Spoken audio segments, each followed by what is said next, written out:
menikahkan anaknya yaitu Nyi Pakungwati dengan Syarif Hidayatullah. Selanjutnya pada tahun 1479, karena usianya sudah lanjut, Pangeran Cakrabuana menyerahkan kekuasaan negeri Caruban kepada Syarif Hidayatullah. Dengan gelar Susuhunan, artinya orang yang dijunjung tinggi.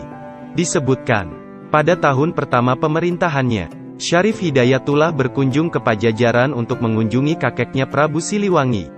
Sang Prabu diajak masuk Islam kembali, tapi Prabu Siliwangi menolaknya. Meski Prabu Siliwangi tidak mau masuk Islam, dia tidak menghalangi cucunya menyiarkan agama Islam di wilayah Pajajaran. Syarif Hidayatullah kemudian melanjutkan perjalanan ke Serang. Penduduk Serang sudah ada yang masuk Islam, dikarenakan banyaknya saudagar dari Arab dan Gujarat yang sering singgah ke tempat itu. Kedatangan Syarif Hidayatullah disambut baik oleh Adipati Banten. Bahkan, Syarif Hidayatullah dijodohkan dengan putri Adipati Banten yang bernama Nyi Kawungten. Dari perkawinan inilah, kemudian Syarif Hidayatullah dikaruniai dua orang anak, yaitu Nyi Ratu Winaon dan Pangeran Sebakingking. Dalam menyebarkan agama Islam di tanah Jawa, Syarif Hidayatullah atau Sunan Gunung Jati tidak bekerja sendirian. Beliau sering ikut bermusyawarah dengan anggota wali lainnya di Masjid Demak. Bahkan disebutkan, beliau juga membantu berdirinya Masjid Demak. Dari pergaulannya dengan Sultan Demak dan para wali lainnya ini, akhirnya Syarif Hidayatullah mendirikan Kesultanan Pakungwati. Dan ia memproklamirkan diri sebagai raja yang pertama, dengan gelar Sultan. Dengan berdirinya kesultanan tersebut, Cirebon tidak lagi mengirim upeti kepada Pajajaran yang biasanya disalurkan lewat Kadipaten Galuh. Tindakan ini dianggap sebagai pembangkangan oleh Raja Pajajaran. Raja Pajajaran tak peduli siapa yang berdiri di balik Kesultanan Cirebon itu. Maka dikirimkannya pasukan prajurit pilihan yang dipimpin oleh Ki Jagabaya. Tugas mereka adalah menangkap Syarif Hidayatullah, yang dianggap lancang mengangkat diri sebagai raja tandingan Pajajaran. Tapi usaha ini tidak berhasil. Ki Jagabaya dan anak buahnya malah tidak kembali ke Pajajaran. Mereka masuk Islam dan menjadi pengikut Syarif Hidayatullah. Dengan bergabungnya prajurit dan perwira pilihan ke Cirebon, maka makin bertambah besarlah pengaruh Kesultanan Pakungwati. Daerah-daerah lain seperti Surantaka, Japura, Wanagiri, Telaga dan lain-lain, menyatakan diri menjadi wilayah Kesultanan Cirebon. Lebih-lebih dengan diperluasnya pelabuhan Muara Jati, makin bertambah besarlah pengaruh Kesultanan Cirebon. Banyak pedagang besar dari negeri asing datang menjalin persahabatan. Di antaranya dari negeri Tiongkok. Salah seorang keluarga istana Cirebon kawin dengan pembesar dari negeri Cina, yang berkunjung ke Cirebon yaitu Ma Huan. Maka jalinan antara Cirebon dan negeri Cina makin erat. Bahkan Sunan Gunung Jati pernah diundang ke negeri Cina, dan kawin dengan putri Kaisar Cina yang bernama Putri Ong Tien. Kaisar Cina yang pada saat itu dari dinasti Ming juga beragama Islam. Dengan perkawinan itu, sang kaisar ingin menjalin erat hubungan baik antara Cirebon dan negeri Cina. Hal ini ternyata menguntungkan bangsa Cina untuk dimanfaatkan dalam dunia perdagangan. Sesudah kawin dengan Sunan Gunung Jati, Putri Ong Tien diganti namanya menjadi Nyi Ratu Rara Semanding. Kaisar ayah Putri Ong Tien ini membekali putrinya dengan harta benda yang tidak sedikit.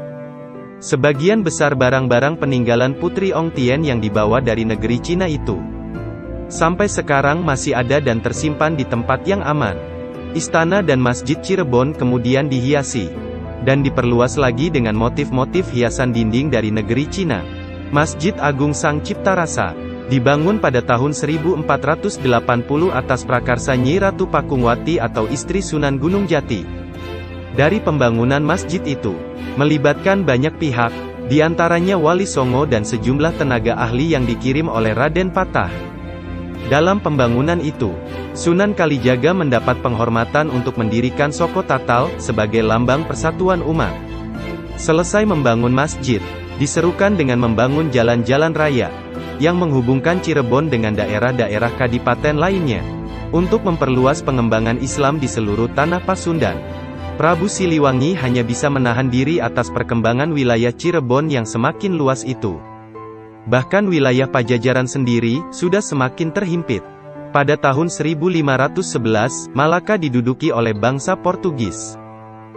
Selanjutnya mereka ingin meluaskan kekuasaan ke Pulau Jawa. Pelabuhan Sunda Kelapa yang jadi incaran mereka untuk menancapkan kuku penjajahan. Demak Bintoro tahu bahaya besar yang mengancam Kepulauan Nusantara. Oleh karena itu, Raden Patah mengirim Adipati Unus atau Pangeran Sabranglor untuk menyerang Portugis di Malaka. Tapi usaha itu tak membuahkan hasil. Persenjataan Portugis terlalu lengkap dan mereka terlanjur mendirikan benteng yang kuat di Malaka. Ketika Adipati Unus kembali ke Jawa, seorang pejuang dari Pasai Malaka bernama Fathahillah ikut berlayar ke Pulau Jawa. Pasai sudah tidak aman lagi bagi mubalik seperti Fathahillah. Karena itu beliau ingin menyebarkan agama Islam di tanah Jawa. Raden Patah wafat pada tahun 1518. Kedudukannya digantikan oleh Adipati Unus atau Pangeran Sabranglor. Baru saja beliau dinobatkan, muncullah pemberontakan-pemberontakan dari daerah pedalaman. Di dalam usaha memadamkan pemberontakan itu, Pangeran Sabranglor meninggal dunia, gugur sebagai pejuang syahid. Pada tahun 1521, Sultan Demak dipegang oleh Raden Trenggana putra Raden Patah yang ketiga. Di dalam pemerintahan Sultan Trenggana inilah, Fathahillah diangkat sebagai panglima perang yang akan ditugaskan mengusir Portugis di Sunda Kelapa. Fathahillah yang pernah berpengalaman melawan Portugis di Malaka, sekarang harus mengangkat senjata lagi. Dari Demak, mula-mula pasukan yang dipimpinnya menuju Cirebon. Pasukan gabungan Demak Cirebon itu kemudian menuju Sunda Kelapa, yang sudah dijarah Portugis atas bantuan Pajajaran. Mengapa Pajajaran membantu Portugis? Karena Pajajaran merasa iri dan dendam pada perkembangan wilayah Cirebon yang semakin luas. Ketika Portugis menjanjikan bersedia membantu merebut wilayah Pajajaran yang dikuasai Cirebon, maka Raja Pajajaran menyetujuinya. Mengapa pasukan gabungan Demak Cirebon itu tidak dipimpin oleh Sunan Gunung Jati? Karena Sunan Gunung Jati tahu, dia harus berperang melawan kakeknya sendiri. Maka diperintahkannya Fathahillah memimpin serbuan itu. Pengalaman adalah guru yang terbaik. Dari pengalamannya bertempur di Malaka, tahulah Fathahillah titik-titik lemah tentara dan siasat Portugis. Itu sebabnya dia dapat memberi komando dengan tepat. Dan setiap serangan Demak Cirebon selalu membawa hasil gemilang. Akhirnya Portugis dan Pajajaran kalah. Portugis kembali ke Malaka, sedangkan Pajajaran cerai-berai tak menentu arahnya. Selanjutnya Fathahillah ditugaskan mengamankan Banten dari gangguan para pemberontak, sisa-sisa pasukan Pajajaran. Usaha ini tidak menemui kesulitan, karena Fathahillah dibantu putra Sunan Gunung Jati yang bernama Pangeran Sebakingking. Di kemudian hari, Pangeran Sebakingking ini menjadi penguasa Banten dengan gelar Pangeran Hasanuddin. Fathahillah kemudian diangkat segenap adipati di Sunda Kelapa, dan merubah nama Sunda Kelapa menjadi Jayakarta, karena Sunan Gunung Jati selaku Sultan Cirebon telah memanggilnya untuk meluaskan daerah Cirebon agar Islam lebih merata di Jawa Barat. Berturut-turut Fathahillah dapat menaklukkan daerah Talaga, sebuah negara kecil yang dikuasai Raja Buddha bernama Prabu Pacukuman. Kemudian Kerajaan Galuh yang hendak meneruskan kebesaran Pajajaran lama. Raja Galuh ini bernama Prabu Cakraningrat dengan senopatinya yang terkenal yaitu Arya Kiban. Tapi Galuh tak dapat membendung kekuatan Cirebon. Akhirnya raja dan senopatinya tewas dalam peperangan itu. Kemenangan demi kemenangan berhasil diraih Fathahillah. Akhirnya Sunan Gunung Jati memanggil ulama dari Pasai itu ke Cirebon. Sunan Gunung Jati menjodohkan Fathahillah dengan Ratu Wulung Ayu. Sementara kedudukan Fathahillah selaku Adipati Jayakarta, kemudian diserahkan kepada Ki Bagus Angke. Ketika usia Sunan Gunung Jati sudah semakin tua, beliau mengangkat putranya yaitu Pangeran Muhammad Arifin sebagai Sultan Cirebon kedua.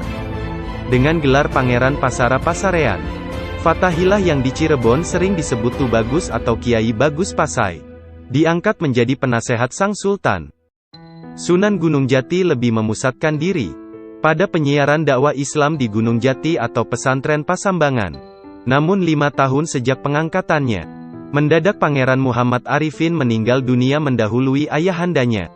Kedudukan Sultan kemudian diberikan kepada Pangeran Sebakingking, yang bergelar Sultan Maulana Hasanuddin, dengan kedudukannya di Banten. Sedang Cirebon walaupun masih tetap digunakan sebagai kesultanan, tapi sultannya hanya bergelar Adipati, yaitu Adipati Carbon I. Adipati Carbon I ini adalah menantu Fathahillah yang diangkat sebagai Sultan Cirebon oleh Sunan Gunung Jati. Adapun nama aslinya Adipati Charbon adalah Arya Kamuning. Sunan Gunung Jati wafat pada tahun 1568, dalam usia 120 tahun. Bersama ibunya, dan Pangeran Cakrabuana, beliau dimakamkan di Gunung Sembung. 2 tahun kemudian, wafat pula Kiai Bagus Pasai. Fathahillah dimakamkan di tempat yang sama. Makam kedua tokoh itu berdampingan, tanpa diperantarai apapun juga. Berikut salah satu kisah spiritual Sunan Gunung Jati. Jika ingin menjadi manusia istimewa, bergurulah kepada Muhammad. Syarif Hidayatullah merasa setengah tidak percaya terhadap amanat yang tertera dalam buku itu. Namun, dalam setiap tidurnya, ia selalu bermimpi melihat cahaya yang mengeluarkan suara. "Hai Syarif Hidayatullah, dengarkanlah petunjukku.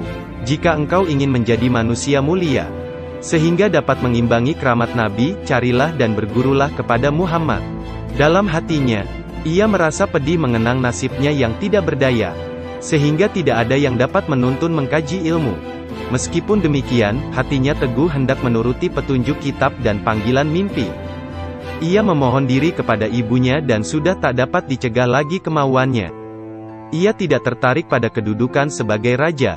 Syarif Hidayatullah mulai mengembara mencari Nabi Muhammad. Ia berziarah ke patilasan Nabi Musa dan Nabi Ibrahim di Mekah. Tetapi belum juga memperoleh petunjuk. Lalu, ia salat hajat 2 rakaat, memuji Tuhan, membaca solawat Nabi, dan mengucapkan istighfar. Setelah itu, ia melanjutkan perjalanan ke Gunung Jambini. Di sana, ia bertemu dengan naga Pratala yang menderita sakit bengkak. Sang naga minta diobati, dan Syarif Hidayatullah hanya menjawab, "Jika aku benar-benar dapat bertemu dengan Nabi Muhammad, pastilah engkau sembuh." Seketika naga Pratala menjadi sembuh. Kemudian, ia memberikan sebuah cincin pusaka bernama Marembut, yang berkhasiat dapat melihat segala isi bumi dan langit. Oleh naga Pratala, Syarif Hidayatullah dianjurkan agar pergi ke Pulau Majeti Mardada, menemui pertapa di sana. Pulau Mardada dihuni oleh binatang buas dan berbisa, yang sedang menjaga sebuah keranda biduri. Di sebuah cabang kai yang tinggi, Syarif Hidayatullah melihat ada seorang pemuda bernama Syekh Nataullah sedang bertapa. Pemuda itu menjelaskan bahwa tidak ada harapan untuk menemui orang yang sudah tiada. Lebih baik berusaha mendapatkan cincin mulikat yang berada di tangan Nabi Sulaiman. Ia menjelaskan bahwa barang siapa memiliki cincin mulikat, ia akan menguasai seisi langit dan bumi, serta dihormati oleh umat manusia. Syarif Hidayatullah kemudian mengajak Syekh Nataullah bersama-sama mengambil cincin tersebut.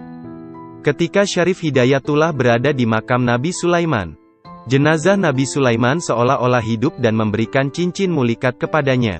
Syekh Nataullah mencoba merebut cincin tersebut, tetapi tidak berhasil. Tiba-tiba meledaklah petir dari mulut Nabi Sulaiman, sehingga yang sedang mengadu tenaga memperebutkan cincin tersebut terlempar. Syekh Nataullah melesat jatuh di Pulau Jawa, sedangkan Syarif Hidayatullah jatuh di Pulau Serandil. Cerita dalam pupu ini diselingi oleh kisah Rara Santang yang merindukan Syarif Hidayatullah. Sudah 10 tahun Rara Santang ditinggal putranya. Ia selalu berdoa agar anaknya mendapat lindungan Tuhan Yang Maha Kuasa.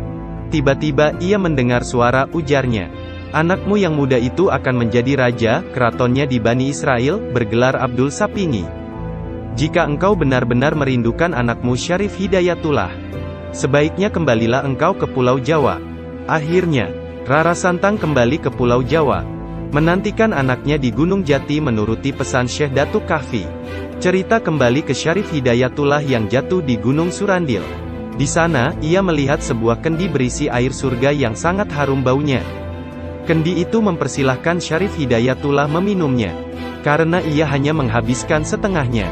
Kendi itu meramalkan bahwa kesultanan yang kelak akan didirikan olehnya tidak akan langgeng. Meskipun kemudian air kendi itu dihabiskan, namun yang langgeng hanyalah negaranya, bukan raja-rajanya.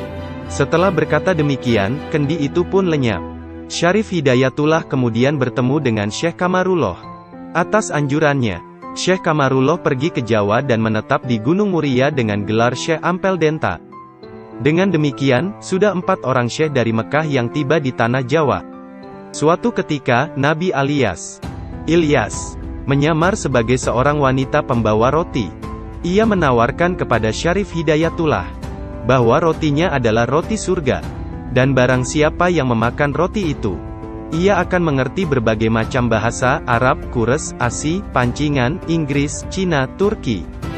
Nabi Ilyas juga memberi petunjuk bahwa, jika hendak mencari Muhammad, ikutilah seseorang yang menunggang kuda di angkasa, dialah Nabi Khidir yang dapat memberi petunjuk. Wanita pemberi petunjuk itu hilang seketika, dan tiba-tiba di angkasa tampak seorang penunggang kuda. Syarif Hidayatullah melesat ke angkasa, lalu membonceng di ekor kuda. Nabi Khidir penunggang kuda menyentakkan kudanya hingga Syarif Hidayatullah terpelanting dan jatuh di negeri Ajrak di hadapan Abdul Sapari. Abdul Sapari memberinya 2 butir buah kalam muksan. Sebuah dimakan habis oleh Syarif Hidayatullah, dan terasa manis sekali, sementara sebuah lagi disimpan untuk lain waktu. Abdul Sapari menyatakan bahwa, tindakan itu menjadi pertanda bahwa, kelak akan timbul tantangan-tantangan di saat Syarif Hidayatullah menjadi sultan. Tidak demikian halnya jika 2 buah itu dihabiskan sekaligus. Akhirnya, buah kalam muksan yang sebuah lagi segera dimakan. Namun rasanya sangat pahit dan sangat menyakitkan, seperti sakitnya orang menghadapi sakratul maut. Ia pingsan seketika. Abdul Sapari segera memanggil Pati Sadasatir untuk memasukkan Syarif Hidayatullah ke bubungan masjid. Dari situ, Syarif Hidayatullah miraj ke langit. Dalam perjalanan miraj, pertama kali ia sampai di pintu dunia, dan melihat orang-orang yang mati sabil, serta mukmin yang alim dan kuat beribadat. Di langit kedua, ia bertemu dengan roh-roh wanita yang setia dan patuh pada suami. Di langit ketiga, ia bertemu dengan Nabi Isa, yang menghadiahkan nama Syarif nama tunggal. Di langit keempat, ia bertemu dengan ribuan malaikat yang dipimpin oleh Jibril, Mikail, Israfil, dan Israel. Para pemimpin malaikat juga memberinya nama. Antara lain, malaikat Jibril memberi nama Syekh Jabar, Mikail memberi nama Syekh Surya, Israfil memberi nama Syekh Sekar, dan Israel memberinya nama Syekh Garda Pangisepsari.